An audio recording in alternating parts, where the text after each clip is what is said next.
आपने कभी ऐसे बच्चों के बारे में सुना है जो हवा से बात करते हो?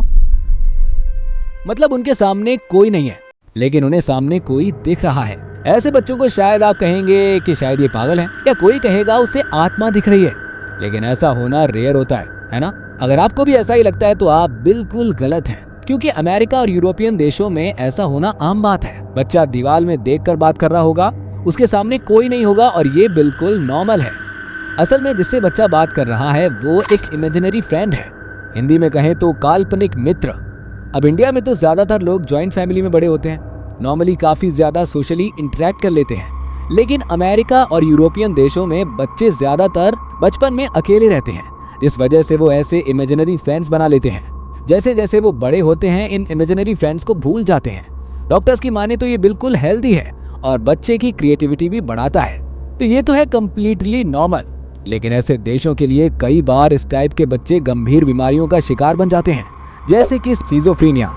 असल में कई बार ये बच्चे असली और नकली में फर्क ही नहीं कर पाते और फिर ये हो जाता है एक्सट्रीम। आवाजें सुनाई देना, नाइटमेयर्स आना, बहुत सारे इमेजिनरी फ्रेंड्स बना लेना।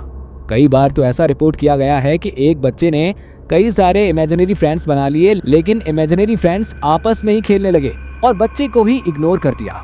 अगर इंडियन कॉन्टेक्स्ट में देखें तो ये बहुत ही ज्यादा डरावना है कि आपके बच्चे को खाली कमरे में दो लोग खेलते हुए दिख रहे हैं। अब इमेजिनरी फ्रेंड्स जरूरी नहीं है कि इंसान ही हो, ये भी हो सकता है कि वो कोई डॉल हो या कोई सॉफ्ट टॉय, कोई कार्टून कैरेक्टर या कोई मॉन्स्टर भी। इमेजिनरी फ्रेंड्स काफी खतरनाक हो जाते अगर टाइम पर उन्हें ना भूला जाए।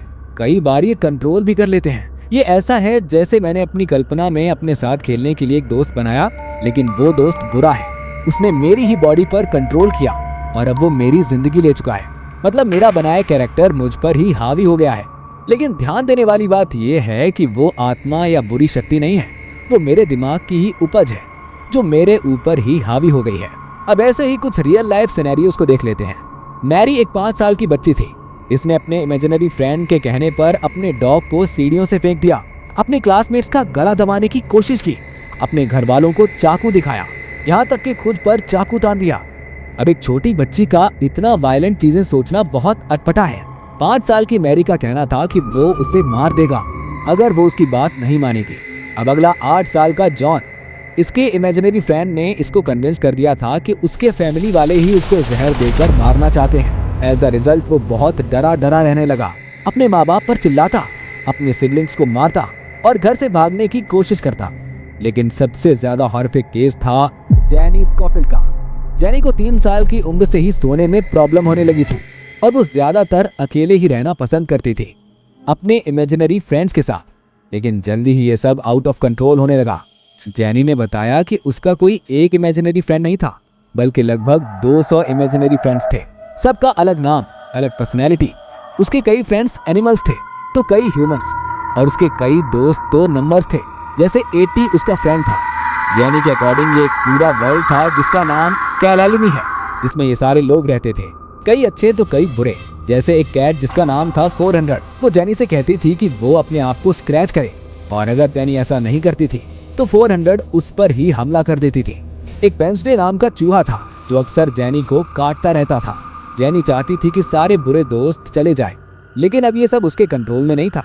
जेनी के बनाए वर्ल्ड में अपनी एक हिरार्की थी, वो सब एक दूसरे की बात मानते थे, ना कि जेनी की। जेनी अपने पापा पर अक्सर हमला करती, उन्हें नाखून मारती, यहाँ तक कि उसका छोटा भाई बोधी पैदा हुआ था तो वो उस पर भी अटैक कर देती, जिस वजह से बोधी और जेनी को अलग घर में रखना पड़ा। लेकिन हैरानी की बात ये थी कि सिर्फ जेनी ही नहीं, बल्कि उसके छोटे भाई बोधी को भी ऐसे ही इमेजिनरी फ्रेंड्स दिखने लगे, बल्कि उसकी कंडीशन और भी ज्यादा सीरियस और डराने वाली थी।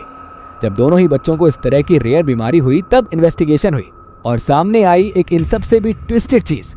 असल में इस सब का गुनहगार कोई और नहीं बल्कि जेनी और बोधी की खुद की माँ थी। सूजन स्कॉफिल्ड अपने दोनों बच्चों को सिजोफ्रेनिया नाम की बीमारी करवाना चाहती थी। ऐसा इसलिए नहीं था क्योंकि वो बुरी थी या अपने बच्चों को दर्द देना चाहती थी। ऐसा इसलिए था क्योंकि सूजन को एक डिसऑर्डर था जिसकी वजह से उसे अटेंशन चाहिए थी। लोगों के सामने उसे स्ट्रगलिंग और बेचारी दिखना था कि वो कैसे बीमार बच्चों को पाल रही है।